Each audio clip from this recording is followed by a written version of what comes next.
Hi there, this is Josh Brumbaugh, band director at Westmont Hilltop, coming at you with some commentary about the 2023 marching band show, Zodiac. I'm going to be talking over the 2023 slideshow as we do this. It's just a little easier to comment on the show while you're seeing everything from the season instead of just one run-through. And what you're looking at now is some video from Bandcamp as we were putting this together, mixed in with, of course, some of our theme days. So let's start with the genesis for this show. This goes back to 2020 in the old idea book. I keep a list of marching band ideas on my notes app on my phone, and there's always 7 or 8 new ideas or ideas being put in there. This had been an idea back from 2020 when we were quarantined for COVID-19.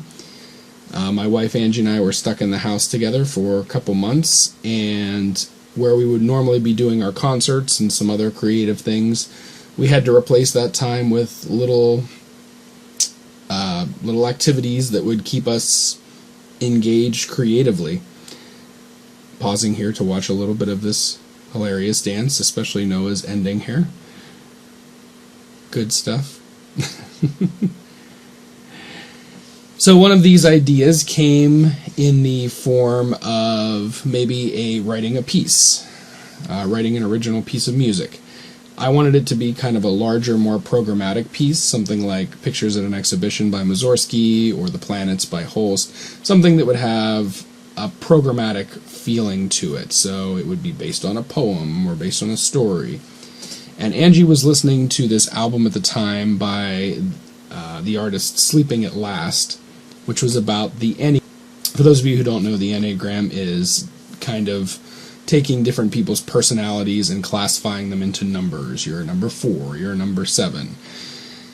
The entire album would take these personality traits and write a song about them. And for the different personality traits, they would use maybe different lyrics, maybe different instruments, different tempos, different keys, different tonalities, based on different personality types. I thought this was really fascinating, and I used it to write a piece very similar, but based around the personality traits of the Zodiac. So there are 12 parts of the Zodiac, and I kind of conceived this piece where each different member of the Zodiac would get a different instrument associated with it, and a 3 or 4 minute piece would accompany it with piano. So for instance, you would look at some traits like, for instance, a Virgo is known as a humble perfectionist, and to me that screams a bassoon player in terms of the personalities of either the instrument or many people I know who play that instrument. So a lot of the fun of writing this piece was just matching up the instrument with the personality. Now this wasn't going to work for marching band as much because we couldn't just use one instrument all the time, but after the fact and after I finished this piece, a couple years later, it was still rolling around in my head as an idea for marching band. And the more I started thinking about the show, the more I thought, well, we could choose 3 or 4 different parts of the Zodiac, pick some music based around that, and visually and musically put a show together with it. This started the whole process of the conceiving of this whole show. At first, I chose 4 different Zodiac types. The 2 I was really sold on at the beginning were Scorpio and Gemini. You're seeing little scenes from Gemini right now. Gemini was an easy choice because of a lot of the visual aspects of it. And Scorpio, I just thought, had a very clear story that you could tell with it. The other ones I was considering is obviously we needed a slower movement, and the 2 kind of nurturing types of Zodiac characters are Tauruses and Cancers. So I was considering both of those for the slower movement, and I was still considering using a 4th movement, perhaps Sagittarius or something that was a little bit more adventure-like. Eventually that would get cut. Now this time I'm going to tell you that I am probably the worst person ever to talk to you about astrology. I read my horoscope in the paper growing up, but beyond that, I would pretty rarely study or know anything about astrology. There were many students in the show, Alexis Andrews for one, I think Savannah Ackley as well, a couple other people I'm sure I'm forgetting who were much more up on astrology and would mention things to me as we were putting this show together. Things like, hey, Mr. Brumbaugh, don't you know that, cancers are governed by the moon, so you could use the moon for one of these? And I was like, oh, okay, sounds good. I was just looking at personality traits and things like that. And then, like, people telling me that, like, oh, and don't forget that, Tauruses are paired really well with this other one, and they're really against this other one, and then this is in the blah, blah, blah, blah, blah, and waning and waxing and all these things. And so anyway, I just tried to put the show together as best as I could and took some advice from the kids when it helped come up with some design and visual things. So let's start at the beginning. I know I wanted to have a quote here and there in the show. We wanted to have some narration. I wanted the voice to be a very deep and comforting voice, something like a Neil deGrasse Tyson or a James Earl Jones. And a teacher at Westmont Hilltop named Jeff Papson has a very low and soothing voice, and I asked him if he would be able to give me some takes of narration. And it's funny, the first few takes he gave to me were very, very up, the exact opposite of what I actually wanted. I wanted something a little more low and story-like, and he ended up getting some really, really great takes that we used in the show. I think the kids probably have those quotes memorized in the back of their heads from how many times they had to hear them. But basically, Jeff would introduce each movement, tell a couple characteristics about the movement and the personality type, and then we would play the music. The show, like many Josh Brumbaugh shows, is bookended by a theme. There are kind of two themes that hold this show together. One of them is the little sky full of stars, because obviously we're looking at the Zodiac and a bunch of stars. Coldplay's Sky Full of Stars, which was a little... That little motive is heard in the beginning and the end of the show. We also had a little piece that a little song that I was a little bit obsessed with at the time, Sarah Bareilles' Satellite Call, which is a song that tells a story about communicating with somebody through a great distance. And it uses this musical satellite call to kind of evoke that, something that we eventually had our clarinetist Jalen play at the beginning of the show. Very difficult little piece of music there. So these two things, Sky Full of Stars, would end up being our closer, and our opener would sort of be some narration with those little themes weaved in, would be present throughout the show. Once we got to the second movement, which is kind of really the first movement, we actually started our show with Gemini. Gemini attracted me as one of the zodiac signs to use because of all the visual ideas. Not so much the music, but the idea that we could pair people up. We could have duality between two sides of the marching band. At first we thought maybe we'd have like guard over here and musicians over here. Then it became more fun to kind of mix and match the kids in different pairs as we were going and try different things, both with flags and equipment, visuals, music, highs, lows. A lot of different ideas came out of the duality that was Gemini. We also had these big panels that would turn each movement, showing you the zodiac sign. We had planned to buy these new panels for the year. The boosters did, and we did. We purchased them. They were supposed to be in by, I think, like early September, and they didn't get there until like the last 2 weeks of the season. By then, we were so used to using the borrowed panels. You see some of them in the pictures here. That Johnstown had let us borrow, that we just decided to stick with them for the year. So we would spin around Gemini in each movement. We would spin around each one as we would go to it. Here we go. The many expressions of Noah Trotz. Very photographable, Noah.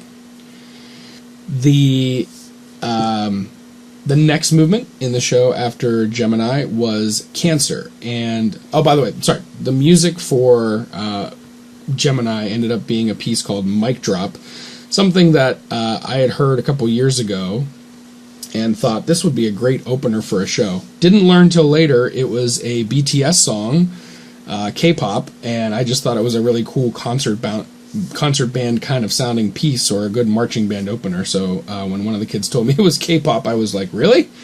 Fair enough, I still love it. So that ended up being our music for that. Here's the famous trombone visual, the Suicides.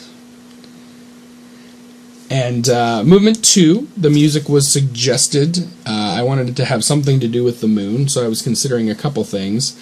And it wasn't until Damien Beyer suggested the song Talkin' to the Moon by Bruno Mars, which I had somehow never heard up to that point, that we found a piece of music that would work really well for that. Cancers are very nurturing and very motherly, and they're governed by the moon. I wanted to use a snippet of Paul Simon's Mother and Child Reunion, which we did at the beginning, and then we went right into Talking to the Moon, featuring some great solo playing. The opener had Blaze and Jalen playing some solos along with Ella, and the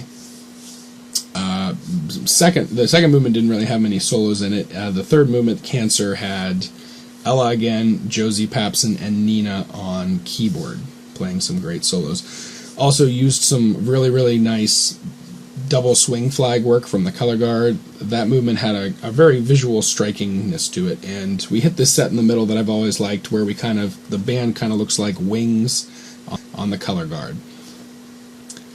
So that is movement 2, and movement 3. This one needs just a little bit of explaining.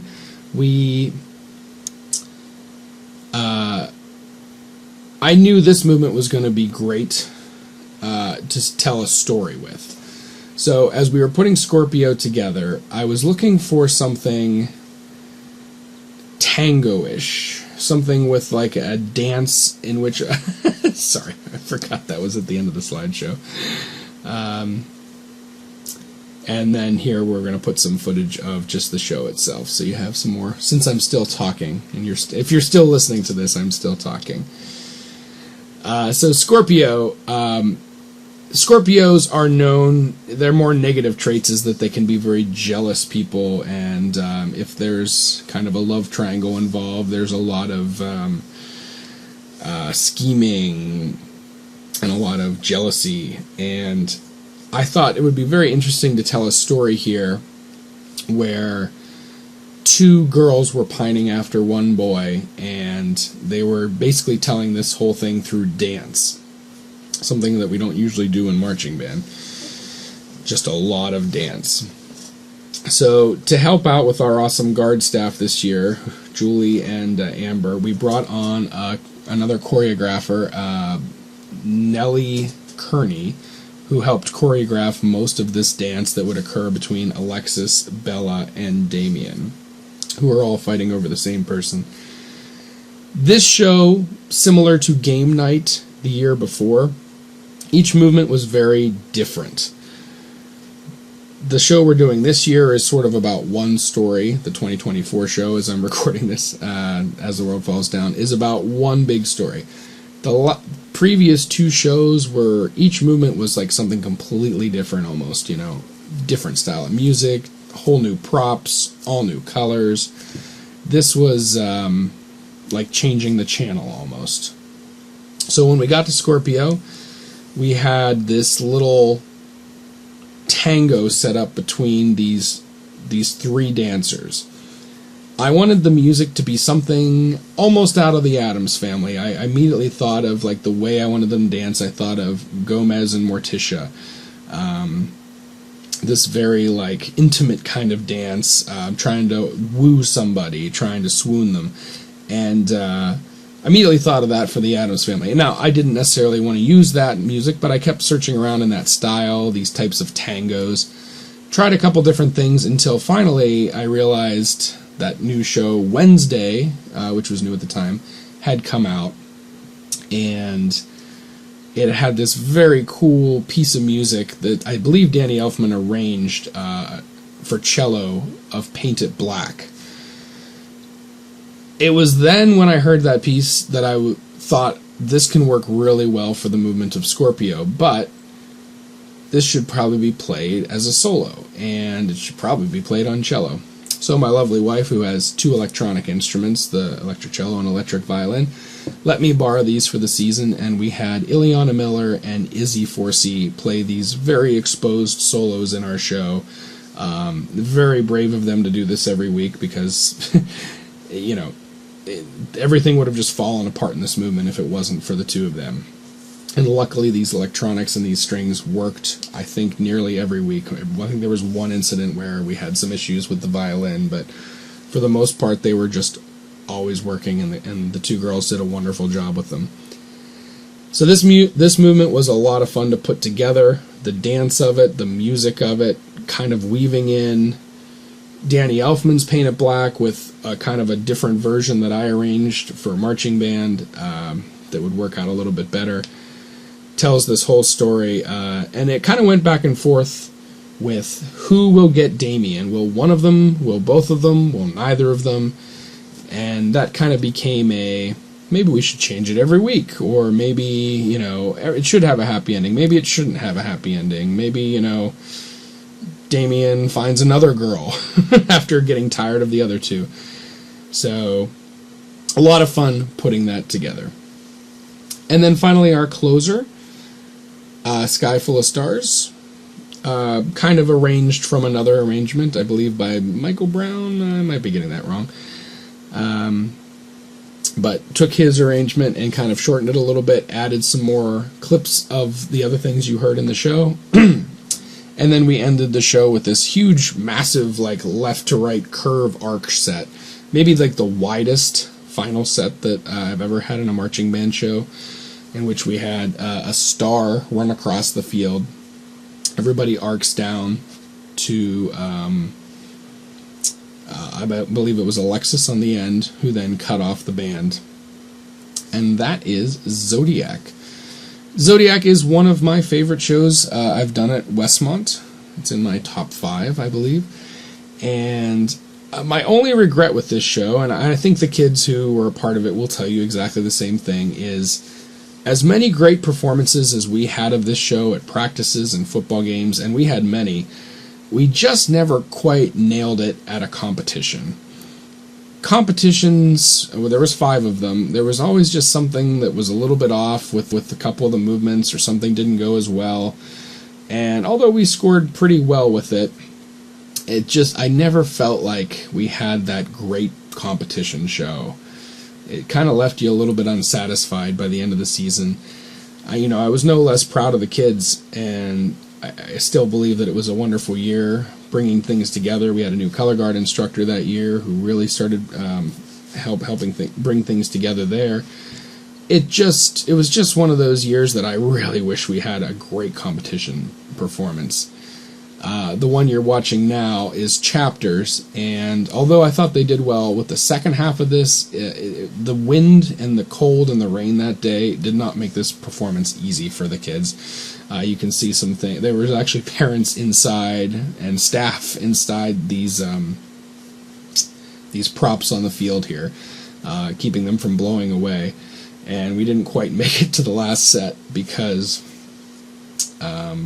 the parents didn't know they had to move it, and they were stuck in the middle. But it was a very fun year, and I was happy the way this show came together. Both creatively, the way the kids really helped come up with some ideas for it. It's honestly my favorite part of the whole process, is when I'm writing the show towards the end of the school year, and I'm discussing it with the kids, and I'm discussing it with the staff and some parents, and every now and then someone will just come up with an idea that I'm like, hey, that can really work. Or at the very least, let's try it, and see if it works. And it allows me to kind of construct the show from all these ideas that we have into what you guys see here on the field. So, yeah, 2023 Zodiac, another show that somehow I finished before the previous school year ended. That tradition started with game night and continued this year. So I'm going to try to always do that because it just makes it a little bit easier, honestly.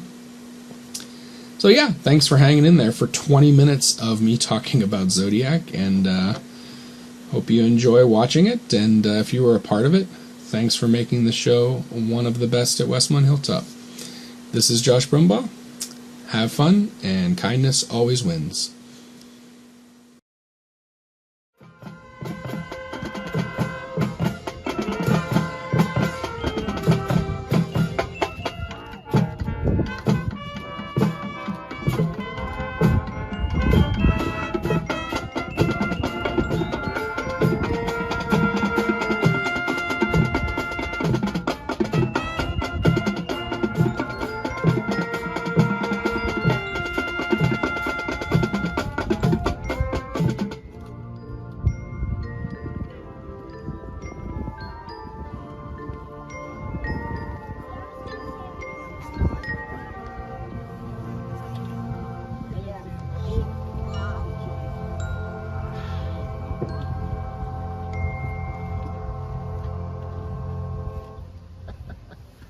Hey, warm, Wendy.